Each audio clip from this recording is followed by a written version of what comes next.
क्या करूं मैं इन तीनों का, मैं तो परेशान हो गई हूँ।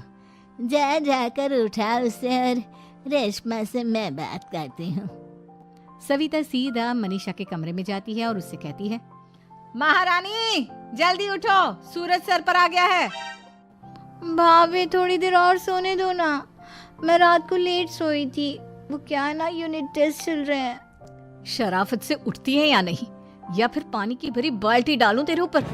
नहीं भाभी, मुझे बिस्तर में नहीं नहाना, उठती हूँ मैं।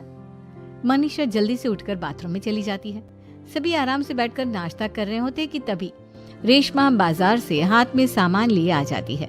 रेशमा को देखते ही सविता उस पर बरस पड़ती है। आ गई माँ, ऐसा भी क्या सामान लाना था जो सुबह आंख मलते ही बाजार की तरफ रवाना हो गई। भाभी, कल आप ही तो चीख रही थी कि घर का सारा सामान मुझे ही लाना पड़ता है, घर में किसी को भी किसी काम से कोई लेना देना नहीं है। अब मैं बाजार जाकर सामान ले आई तो आपको इस बात से भी तकलीफ हो रही है। देख रही हो माँ जी, अपनी बेटी की जुबान कैंची से भी तेज चलती है। और मयंक, आप तो कुछ कहेंगे नहीं अपनी लाडली बहन को। रेशमा, अपनी भाभी से ऐसे बात नहीं करते, चलो माफी मांगो। भैया मैं क्यों माफी मांगू, आप भाभी से बोलिए ना कि हम पर कम हुक्म चलाया करे। हम इस घर की बेटियां हैं और आपकी पत्नी की ननद है, नौकरानी नहीं। लो कर लो बात, इनकी भलाई के लिए कुछ भी बोलो तो इन्हें बुरा लग जाता है। इस घर में यही इज्जत है मेरी।